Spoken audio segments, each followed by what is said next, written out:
আসসালামু আলাইকুম। সবাইকে স্বাগত জানাচ্ছি। আমি নাসরুল হাসান তন্ময়। শুরুতে বিআরবি কেবল সংবাদ শিরোনাম জানিয়ে দিব সর্বশেষ গুরুত্বপূর্ণ আপডেট বাংলা সংবাদ। শুরুতে শিরোনাম। হাসপাতালে ভর্তি বেগম খালেদা জিয়া, কান্নায় ভেঙে পড়লেন বিএনপির মহাসচিব মির্জা ফখরুল ইসলাম আলমগীর, চাইলেন দেশবাসীর কাছে দোয়া। এরপর জানিয়ে দিব রাজনীতিবিদরা কি চাঁদা তুলে খাবে, প্রশ্ন ওবায়দুল কাদেরের। এরপর জানাবো আওয়ামী লীগের ইতিহাস দেশ এবং মানুষের কল্যাণে নিবেদিত থাকার ইতিহাস বলে দাবি করেছেন গণপূর্ত মন্ত্রী বীর মুক্তিযোদ্ধা ওবায়দুল মুক্তাদির চৌধুরী। এদিকে ৩ প্রভাবশালী প্রশ্রয় এত বেপরোয়া মতিউর। রাজস্ব বিভাগের কর্মকর্তা মতিউর রহমান কিভাবে এত সম্পদশালী হলেন, তার প্রভাবের উৎসই বা কি? এ নিয়ে এখন সর্বত্রই আলোচনা। জানা গেছে ৩ প্রভাবশালী ব্যক্তির কারণে তার এত সম্পদের মালিক হয়েছেন। অনুসন্ধান করে জানা গেছে মতিউর এবং তার স্ত্রী ও ওই কর্মকর্তা সহ অনেকেই রাজাকারের সন্তান। এ বিষয়ে গুরুত্বপূর্ণ সংবাদ থাকবে বন্ধুরা। সম্পূর্ণ সংবাদটি জানতে ভিডিওটি না টেনে দেখতে থাকুন। এবারে জানাবো যে কোনো পরিস্থিতি মোকাবেলায় প্রস্তুত রয়েছে বাংলাদেশ সেনাবাহিনী, জানিয়েছেন সেনাবাহিনীর দায়িত্ব নিয়ে নতুন সেনাপ্রধান ওয়াকারুজ্জামান।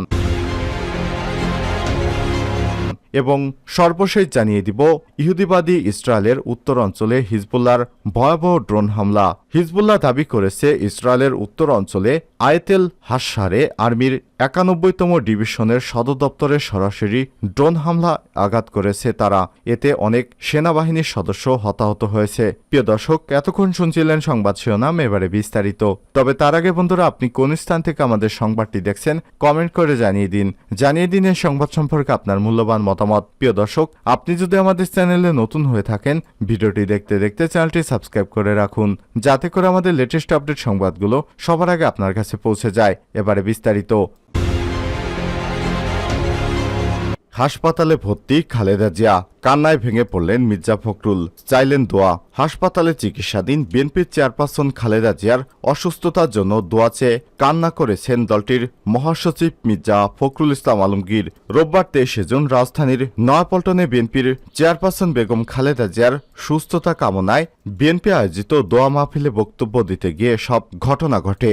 বক্তব্য দিতে গিয়ে এক পর্যায়ে খালেদা জিয়ার জন্য দোয়া চাইতে গিয়ে কান্নায় ভেঙে পড়েন বিএনপির মহাসচিব মির্জা ফখরুল ইসলাম আলমগীর। মির্জা ফখরুল বলেন, খালেদা জিয়া জীবন মৃত্যুর সন্ধিক্ষণে রয়েছে। আজকে ফ্যাসিস্ট সরকার তাদের রাজনৈতিক প্রতিহিংসার কারণে দীর্ঘকাল ধরে খালেদা জিয়া কারারুদ্ধ হয়ে আছেন। সম্পূর্ণ একটা মিথ্যা বানোয়াট মামলায় তাকে সাজা দিয়ে উদ্দেশ্য প্রণোদিতভাবে রাজনৈতিক থেকে দূরে সরিয়ে দেওয়ার জন্য তাকে কারাগারে আটকে রাখা হয়েছে। তাকে বাসায় থাকার সুযোগ করে দেওয়া হচ্ছে না। পুরোপুরি তিনি অবরুদ্ধ অবস্থায় এবং বন্দী অবস্থায় রয়েছেন। এ সময় তিনি বলেন, অবরুদ্ধ অবস্থায় কারাগারে থেকে তিনি অসুস্থ হয়ে পড়েছেন, তার কোনো চিকিৎসা হয়নি। তিনি বারবার অভিযোগ করেছেন, কিন্তু বর্তমান আওয়ামী লীগ সরকার সেটা শোনেনি এবং তার সুচিকিৎসা করেনি। পরবর্তীকালে তাকে যখন হাসপাতালে নিয়ে আসা হয়, সেখানেও তার কোনো সুচিকিৎসা হয়নি। প্রধানমন্ত্রী শেখ হাসিনার ব্যক্তিগত এবং রাজনৈতিক প্রতিহিংসার কারণে তিনি খালেদা জিয়াকে হত্যা করার উদ্দেশ্যে এবং রাজনীতি থেকে সরিয়ে দেওয়ার উদ্দেশ্যে চিকিৎসা থেকে সুযোগ দেয়া থেকে বঞ্চিত রেখেছেন বলে মন্তব্য করেছেন বিএনপির মহাসচিব। এ সময় তিনি বলেন, আজকে বিনা চিকিৎসায় খালেদা জিয়ার মৃত্যু সজ্জায়। আসুন দোয়া করি যেন আল্লাহ পাক আমাদের নেত্রীকে আবারও আমাদের মাঝে ফিরিয়ে দেন, তিনি যেন আবারও জেগে উঠতে পারেন। প্রসঙ্গত দীর্ঘদিন ধরেই জটিলতা রোগে ভুগছেন বিএনপির চেয়ারপারসন বেগম খালেদা জিয়া। এই অবস্থায় গত শুক্রবার ফের হঠাৎ করে তার শারীরিক অবস্থা খারাপ হলে রাত ৩:৩০টায় রাজধানীর এবারকেয়ার হাসপাতালে জরুরি বিভাগ ক্রিটিক্যাল কেয়ার ইউনিট সিসিউতে ভর্তি করা হয়েছে বিএনপির চেয়ারপারসন বেগম খালেদা জিয়াকে। রাজনীতিবিদরা কি চাঁদা তুলে খাবে, প্রশ্ন কাদেরের। আওয়ামী লীগের সাধারণ সম্পাদক এবং সড়ক পরিবহন ও সেতু মন্ত্রী ওবায়দুল কাদের বলেছেন, নেতাকর্মীরা ব্যবসা না করলে কি চাঁদা তুলে খাবে? ব্যবসা করা হালাল, তবে দুর্নীতি করা যাবে না। আজ সকালে রাজধানীর সোহরাওয়ার্দী উদ্যানে ব্রিফিংয়ে তিনি সব কথা বলেন।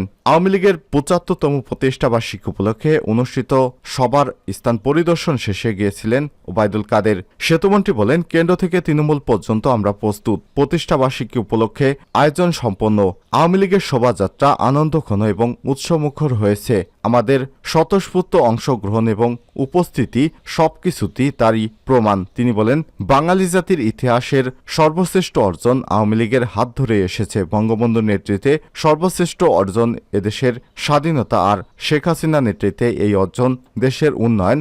বিজয়কে এখনো সুসংহত করতে পারিনি। সাম্প্রদায়িকতা এখন বিজয়ের প্রধান অন্তরায়। ৭৫ বছরে আওয়ামী লীগের চ্যালেঞ্জ সাম্প্রদায়িক শক্তি। তিনি বলেন, সাম্প্রদায়িক শক্তিকে নির্মূল করতে হবে, এটি আমাদের অঙ্গীকার। আওয়ামী লীগের ইতিহাস দেশ এবং মানুষের কল্যাণে নিবেদিত থাকার ইতিহাস। গণপূর্তমন্ত্রী, গৃহায়ন এবং গণপূর্তমন্ত্রী এবং ব্রাহ্মণবাড়িয়া জেলা আওয়ামী লীগের সভাপতি বীর মুক্তিযোদ্ধা আ উবায়দুল মুক্তাদির চৌধুরী বলেছেন, আওয়ামী লীগের ৭৫ বছরের ইতিহাস দেশ এবং মানুষের কল্যাণে নিবেদিত থাকার ইতিহাস। সুখে দুঃখে, দুর্যোগ দুর্বিপাকে সর্বদা মানুষকে সঙ্গে নিয়ে সব প্রতিবন্ধকতা জয় করে এগিয়ে যায় বাংলাদেশ আওয়ামী লীগের দীপ্ত প্রত্যয়। রোববার ২৩ জুন সকালে বাংলাদেশ আওয়ামী লীগের ৭৫তম প্রতিষ্ঠা বার্ষিকী উপলক্ষে ব্রাহ্মণবাড়িয়া শহরের বঙ্গবন্ধু স্কয়ারে জাতির পিতা বঙ্গবন্ধু শেখ মুজিবুর রহমানের প্রতিকৃতিতে জেলা আওয়ামী লীগের পক্ষ থেকে পুষ্পস্তবক অর্পণ শেষে তিনি সব কথা বলেন।